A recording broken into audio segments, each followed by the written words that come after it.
Hello everyone, thanks for coming. If you don't mind, what I would like to do is for us to just have a chat. It's like you guys are just sort of listening in. Okay, so Stuart and I met 7 years ago, and I interviewed him then. And so for me, this feels like a continuation, which is really nice. So yeah, we're just gonna chat about the work and see where we end up. All right, Stuart. So I want to start with a quote that I read in the essay, right, from you, that really sparked something for me. And you said, "It seems to me that semi-consciousness is a legitimate and useful state in which to make the work." And then you also said, "The delicious independence of the hand from the brain." Both quotes by you, which I found really interesting. And so it reminded me of when we first had that conversation 7 years ago. And in that conversation, you were telling me that literally it was 6 months prior to us having the conversation that you started to move from kind of a formulaic way of making work that was referencing landscape, whether that was urban landscape or rural landscape, in some kind of way, not directly painting from, but clear references. And so there were lots of straight lines, and there was masking tape and that kind of thing. And we were moving towards more of an improvisational way of working, which I see in that, well, I see it in this work firstly, and it makes sense with that quote. So what I wanted to ask you was, firstly, what do you mean by semi-consciousness? Because I think that means different things to different people. Okay. Well, I have to say that the second quote, which is the deliciousness of the independence of the hand from the brain, is not my quote. That's Patrick Heron, or it's a paraphrasing something that he said that chimed with me. Well, as you framed it, I've gone from a position where I was a hard-edge painter using masking tape, compasses and things like that. So they were all abstract, but they were very different pace.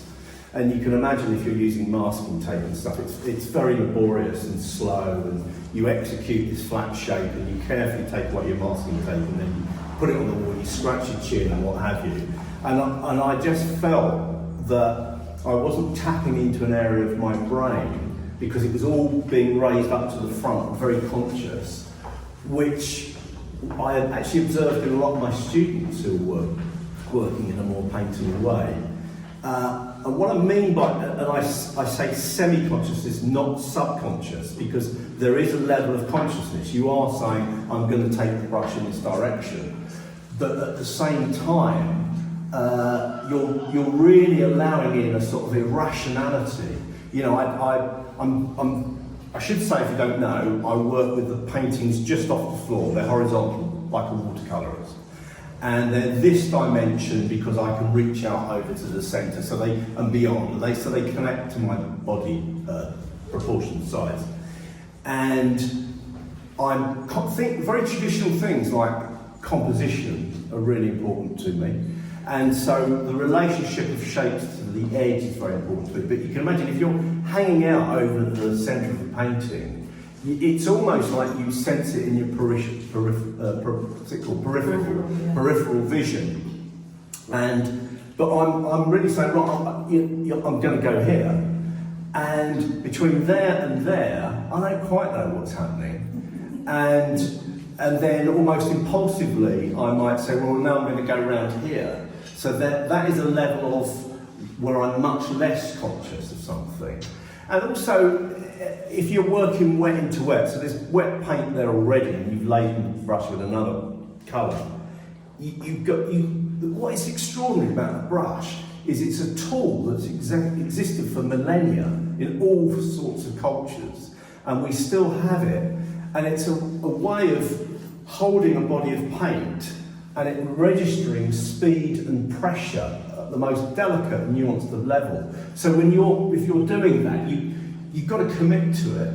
So you really draw in the sort of risk, the chance element. So that's the less conscious thing. Mm-hmm. And then of course there's that thing of accident. and surprise. And what I'm saying is that I think all of those unintended things are a legitimate part of one's makeup as an artist. And then having been through this period where you were chucking stuff at it and smearing stuff at it and, you know, taking paint away as well as adding it, I'll leave it to dry overnight and then I put them on the wall in the morning. And so that's more scratchy chin time, you know, where you're thinking about it. And I have to say as well, the orientation of these paintings, you know, what is the bottom margin, that can be up for grabs till quite late on. And that painting might have been on its side until that last session, etc. And so I'm embracing these different levels of criticality, the critical brain, some of which I barely know what I'm up to, and other areas where I'm drawing upon years of experience as a painter. And, you know, one of the things with the show, you know, I've put these other artists in that room that have been really important to me. So years of looking at other art and artists, that they inform that sort of criticality as well. Yeah, and so you're obviously very process driven. Would you say that when you're working in that way, all of the experience that you have, all of those influences that you have, whether that be from other artists or whether that be from the land or your surroundings, that you're actually entering into what is known as a flow state? Yeah. Well, we were talking about that, weren't we, earlier? Yeah, there's this, you know, it's like if a cricketer hits the ball perfectly. I don't know if any of you have ever done that, maybe played, say, a bat and ball sport when you were younger. Every now and again you hit the ball and everything is aligned.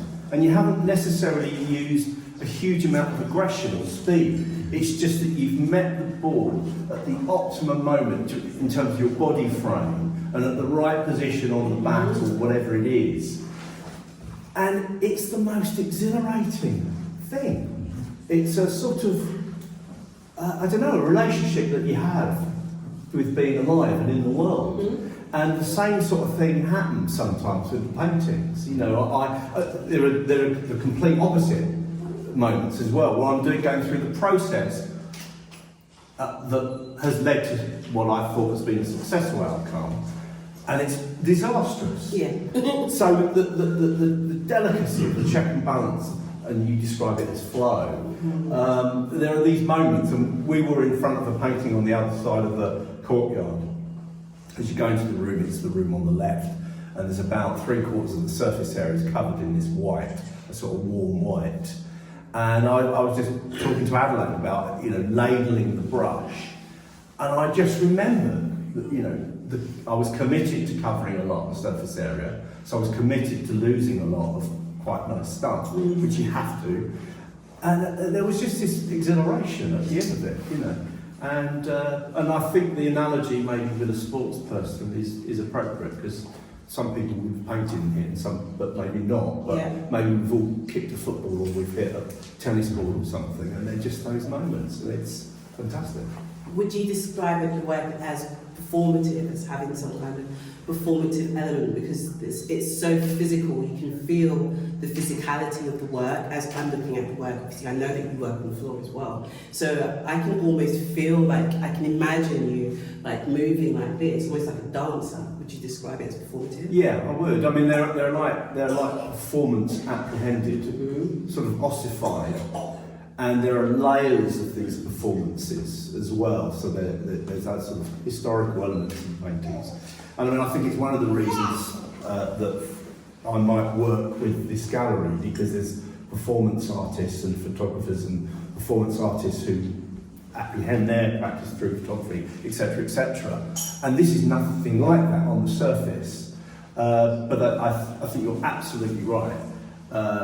That's what happens with this work. It is a sort of registering of my bodily movement over the surface. There are other things, but that, you know, and one of the reasons that I'm a painterly abstract painter is, in a way, I recognise that the paintings might remind you of a landscape or a room space or what have you. But I really, what I'm interested in is the tension between that linear element and the way that linear element is maybe very present at the top and then half disappears and then reappears. as opposed to this other shape that's coming in, and there's a space. I'm just really interested in coordinating those physical gestures and then those spatial outcomes you get as a result of the work. So would you say, because of the fact that, okay, there's a spontaneity and improvisation in the making of work, and you're very process driven, so how attached are you to the outcome? Because when you're working in that way, you can't know what it's going to look like, you're not planning it. So how attached are you to that outcome? How do you know, okay, it's got to this point now, stop?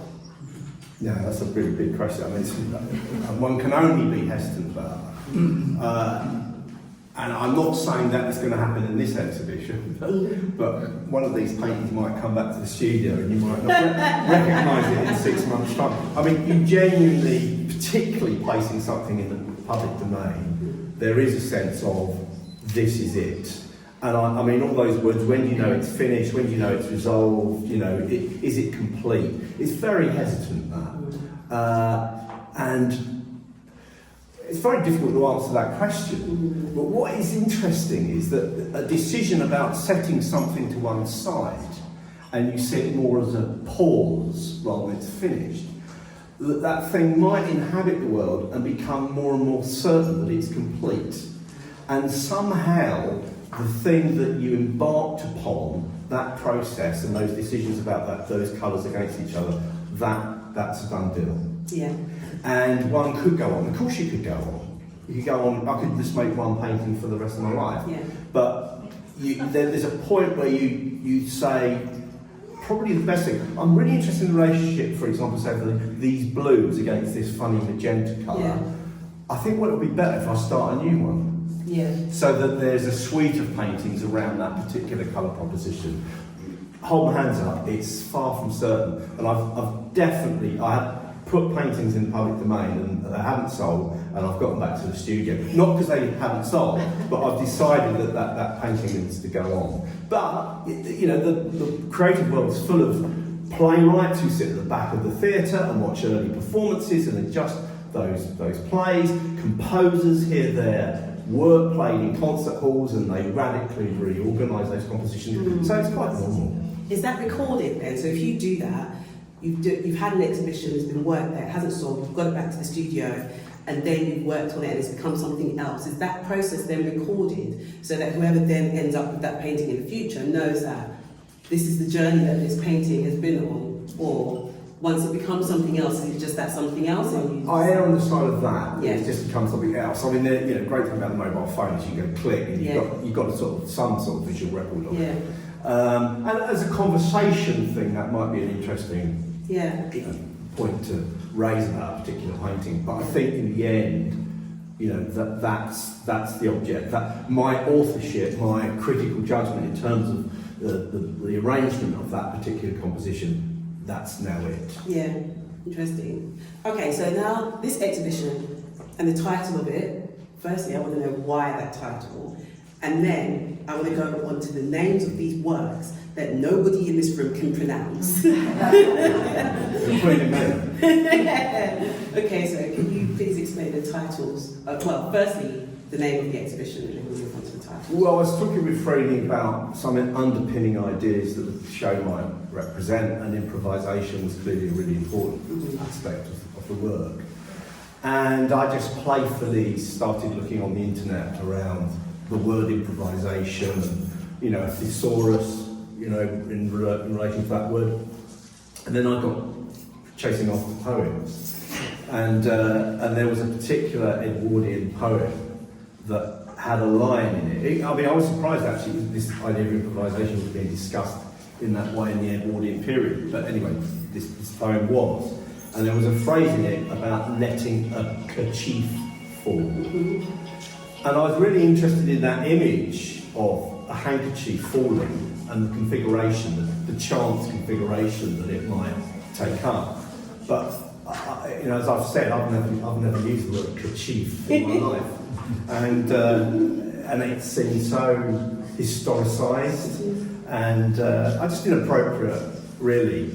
But I've always, since I was a foundation student at art school, I always loved one of the Dada pieces, which was a metre length of string dropped from a height of 1 metre, and the chance shape that it took up. I love the absurdity of it. I love the way this activity that we've all done in our lives is suddenly held and it's on a gallery wall. I love the whole madness of that. And of course, string is sort of throwaway material and much more prosaic. And actually, I love the idea of letting string fall. And like, I sort of embrace ambiguity, really, that you state something that you take on trust has meaning, but the meaning isn't declared.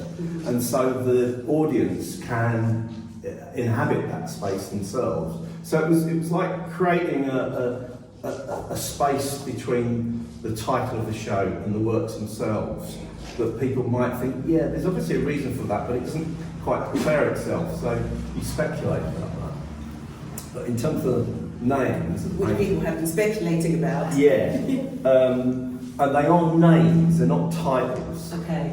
I mean, I'm really concerned that I don't lead the viewer to say this painting is about this. Okay. And so if I called it, you know, Juliet in the back garden, you know, cutting her onions, people would start looking for her and that sort of thing. She's going to be pissed off. But I don't like the austerity of untitled 1 to 18. So I wanted a name that became assigned and indivisible from that painting, but didn't lead you about what it meant. So what I do is when I finish the painting, I sit in front of it, and sometimes I ask my children, what does that painting remind you of? And they'll come up with a sentence. So I'll just write that sentence as a single word, reverse all the letters, and then I find little sounds and graphic, you know, the graphic forms of the letters, and out of that I form a word.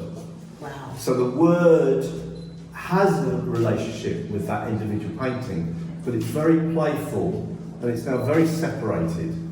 And then I check that word doesn't mean anything, you know, obscene in Yugoslavian or whatever it is. And the great thing about internet, you can. Yeah. And also that it doesn't mean something. Because Yeah. someone might check it out and they go, oh, that's what that painting is about. It's an arbitrary but important name for the painting. I really like that. It's kind of fun and there's a playfulness to it, and then the fact that you involve your children again is...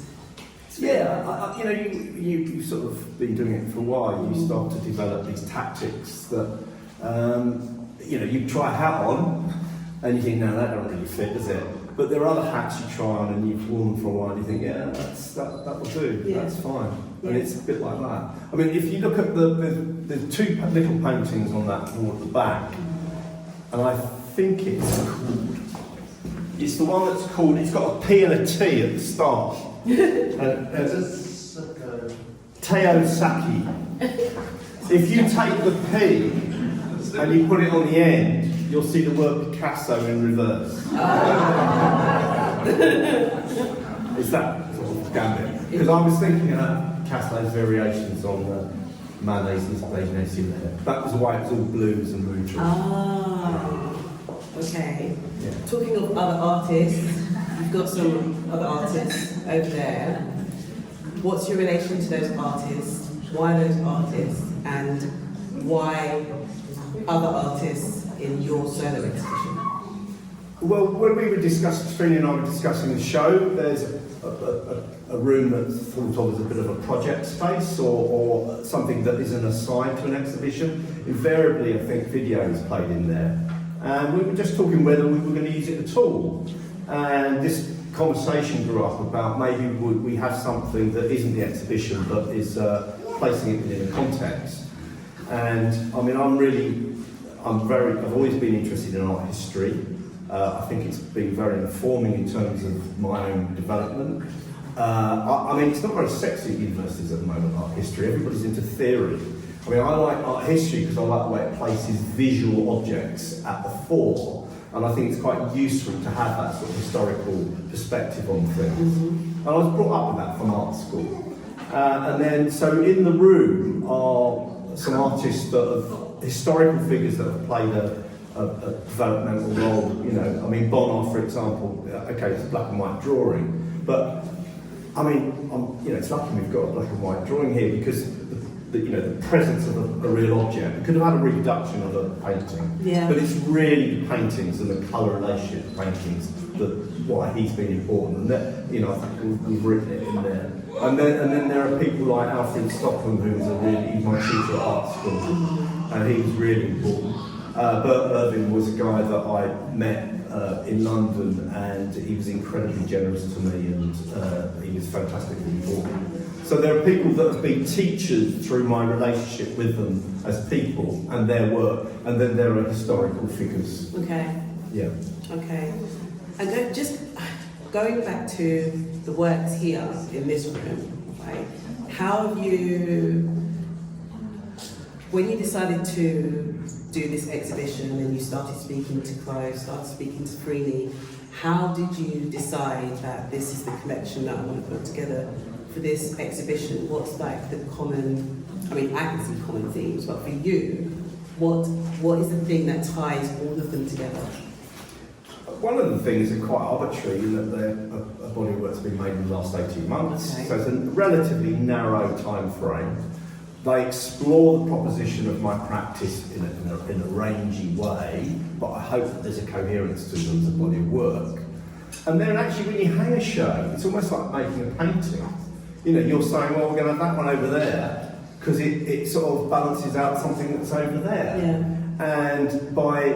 And we could have done it in another way. And I have to say, it's slightly overwhelming when you begin. And Freeney made a start. And these two in the middle here, they were like they've never moved. We looked at them one on the left went on the right, etc., etc. But in fact, we went back to exactly how Freeney had placed them. And I think the one at the end is the same.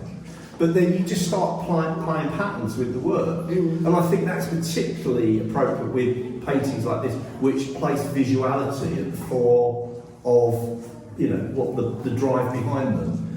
And so I like to think we made a coherent arrangement of these. They're all individual, autonomous entities, but they have a relationship with these other paintings, and I hope that what we've done is something that seems coherent, but also enables you to see that as an individual painting. Definitely. Okay, so I'm really interested in the fact that for me personally, I don't know about anyone else, but for me personally, there's certain works where I can start to see forms coming out of work, and I know that for you, the way that you're so process driven, and there may not necessarily be an intention for people to see forms, but how do you feel about when the work goes out into the world and people take things and people see things that perhaps wasn't your intention? How do you feel about that, considering the place that you're coming from? Well, I don't think I can legislate about how someone will, respond to the work. I recognise that a lot of people in society can't look at an abstract painting and give it validity unless they think, oh, that looks like a profile, or that looks like a dog, or they just can't do it. But that's fine.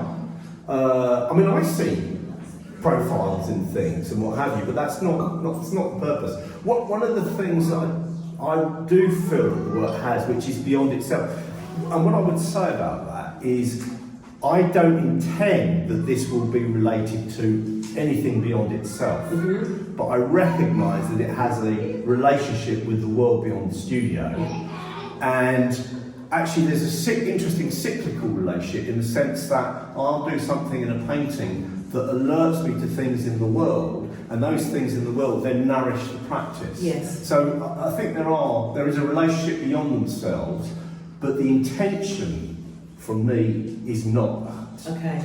But it was ever thus. The intention of the artist is not necessarily what the audience receives. Yeah. And that's fine. Yeah. Okay. So, how do you... Sorry, I got my eyeballs about No, not at all. I mean, everybody has their own everyone feels differently. I find that different artists feel differently about that. Some artists, their work is specifically about something, and they want the audience to take a message from the work. Yeah. You know, that's a different way of working, Yeah. and this is a different way of working. Absolutely. So it's just, you know, everyone's going to have their own opinion about that. But for me, like, each of the different works makes me feel something. Well, that's, yeah, Different. I think they're sensuous, They are. and they're my consciousness coming into operation, and a life philosophy underpinning it as a way of making work. So, yeah, I mean, I like the idea that they're very human feeling paintings. I mean, I always think that at their base they're quite celebratory paintings. They're not angst driven. And I'm just saying that's my position on it. There's no virtue in either way. You know, there's some amazing art. You know, those late Picassos, they were so angst driven, and I think they're fantastic works. Or you know, you've got Sheila or what have you. But that's, you know, that's not my bundle. I remember Bert Irvin saying, you know, you've got Picasso and Matisse, and it's not that you don't respect and love Picasso, but he was in Matisse's game. And you know, there are those historical figures. Yeah. You know, Delacroix and Ang, you know, the classicists and the expressionist artists. And like Bert, I'm in Matisse's game. Ooh. Interesting. Yeah. So, but how do you feel about the fact that, like, okay, there's a piece over there, the one that I said, it felt like there was some kind of creature kind of morphing out of it or something, right? And then in here, when we first came in, I was immediately drawn to that one in the back. That's my favourite. I think it's because of the brightness of it. I can't really put my finger on what it is. And then there's one over there that I actually find quite disturbing, and I don't know why. That's interesting. How does that make you feel? Yeah, no, that's cool. I mean, actually, I've never been angrier in my life than I am now. Angrier? Yeah, Why? I mean, quite politically and things like that in recent times. Yeah. So that's, you know, really made me very angry. And I think maybe that has come into the studio a little bit. Okay. But it's not been my typical... I was born into a middle-class family. You know, it was very safe, you know. I went to art school, it was like being a kid in a sweet shop. I've been lucky enough to continue making my work since. So, and there's not been a huge amount of trauma in my life, but I do, you know, I think I have changed a little bit. I think I'm much less reasonable than I was. Juliet will probably tell you in all sorts of ways. But it's a liberating thing, that, actually, that you just say, look, take it or leave it. This is what I'm going to do. Yeah. And it is good to have people sat on your shoulders wincing and applauding and all the rest of it, but actually it's quite good, I think, as an artist to not worry too much about all of that stuff. You know, to rely on your own, you know, criticality, really, your own decision making, and also that, you know, I could have done this, but I'm going to do this. Yeah. And what's the difference between previously the work that I've seen from you, it's always been quite a small scale, and now you're working at this bigger scale and your body's really involved and it feels performative, and there's a physicality to it that is really interesting and quite exciting. Which one do you prefer? Like, do you prefer... I actually find it quite hard to make small paintings. So. Really? And do you know, I think something that's literally that I can afford to buy a lot of paint. Yeah. Yeah. When I went to art school, I remember thinking, right, I ought to do a big painting. And I just spent all my time thinking, Christ, this is costing me a fortune. And it wasn't liberating at all. So I think it's, you know, this thing of my body size, and they have a relate, because that's a bigger painting I think I'll probably make. Yeah. And it's not little, but you know, it's not huge compared to some things. But a lot of it's to do that I don't worry about the cost of the paint in quite the same way. And or it's partly that, which is really lucky, but it's partly to do with I'm determined not to be worried about the cost of the painting. And because this is what I want to do. And is it more fun? I sort of resist that a little bit, because it is fun, but it's bloody frustrating at other times. Yeah. And you can make a hell of a cock up as well, you know. And be very angry with yourself, and worse than that, feel very doubting about yourself, that you've made such an insensitive mess. And I've done all the same things that led to something I was sort of a bit more happy with. But yeah, I mean, there's a lot worse things you could do. And I do like, I heard a writer on the World Service a couple of weeks ago, and they were, one of the people rang in after this question about what was on the main drives behind her writing, and she said, I want to get in touch with that young girl that I was, and the imaginative world that I used to inhabit. And Picasso said, I started life drawing like Raphael and spent the rest of my life trying to draw like a child. And I think that's, in a way we come full circle to the idea of semi-consciousness, that hand-fistedness and all those things is really good territory actually for creativity. Definitely. What happens when you cock something up like really badly and you make a terrible mess? Do you go back to that? Do you try and correct, or do you just get rid of it? It can be a very useful place to be, because you then let go of any vanity or hope that this will work out, and quite often something really interesting starts to happen at that moment, and equally it just gets in a terrible mood. And I wear a boiler suit and it's everywhere, and it's like an old pub carpet, in terms of the stickiness of it, and you sort of doubt yourself really, and you have to go there though. You can't. It's not that you want it to be difficult, but to get to somewhere really interesting, it's not going to be straightforward. And every now and then, I get it really wrong. Sometimes I think, my word, that's a terrible bloody mess. I go in the studio the next day and think, that's one of the most interesting things I've ever done, And then someone else comes in the studio and says, oh, I like that one, the one that you're thinking is terrible, So it's none of it's very straightforward.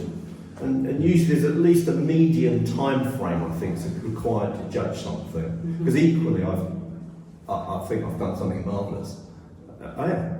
And it really ain't. And you come to understand that. Yeah. And in fact, it's really not very good at all. Yeah. So you have to be suspicious about all of those things, really. Interesting. Okay. So the last thing I want to ask you, and the penultimate question, actually, is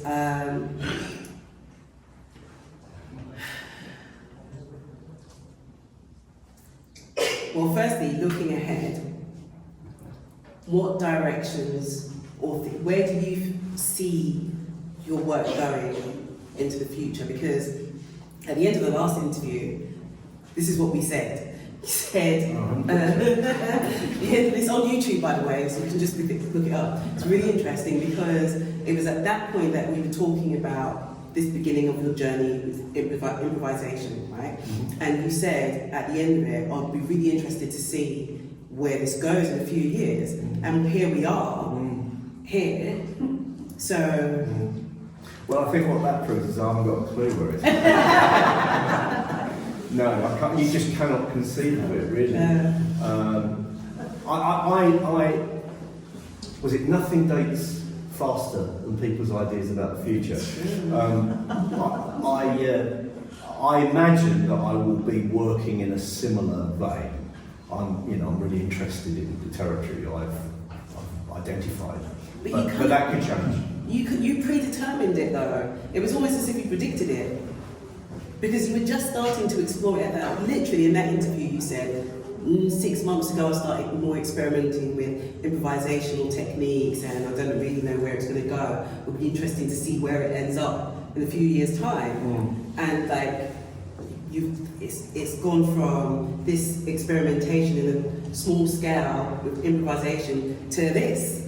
So you kind of predicted it in a weird way. Well, I'm in no position today to predict. But I've really never been more into my work. Yeah. And I think I probably was when I first went to art school, and it's been so brilliant in my early 60s.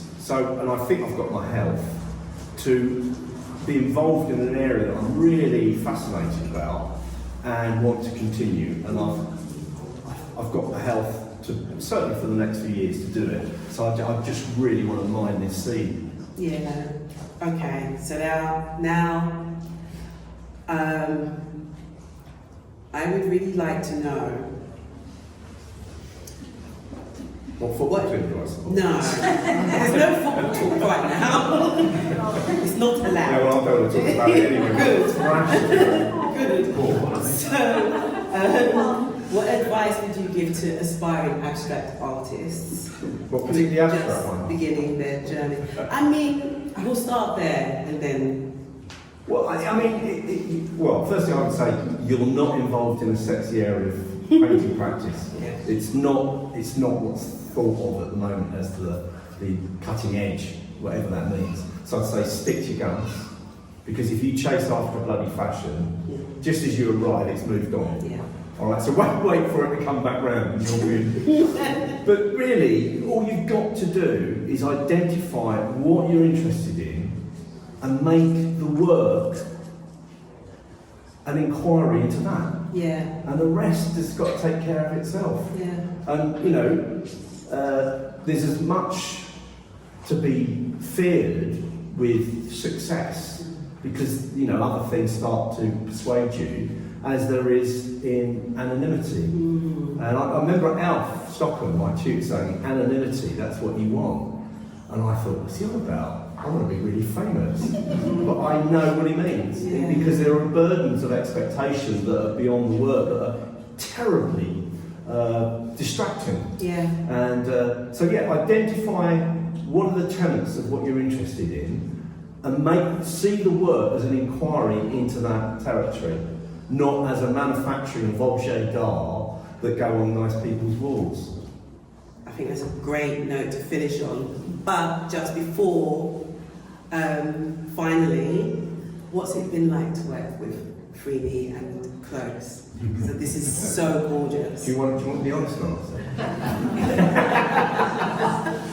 Yeah, no, actually, because I would like to thank Freddie, thank you, and her family, who've been brilliantly supportive and really rolled up their sleeves. It's been brilliant. And what I really like what's happened here is an individual who's really interested in the visual arts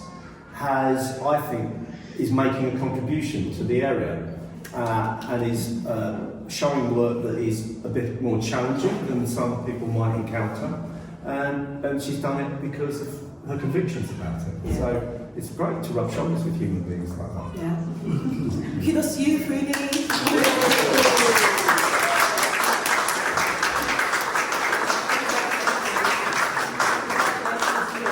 Really amazing exhibition. It's very impressive. I got chills when I walked in here, literally. So yeah. And thank you everyone for coming. I really appreciate that. Well done. Thank you.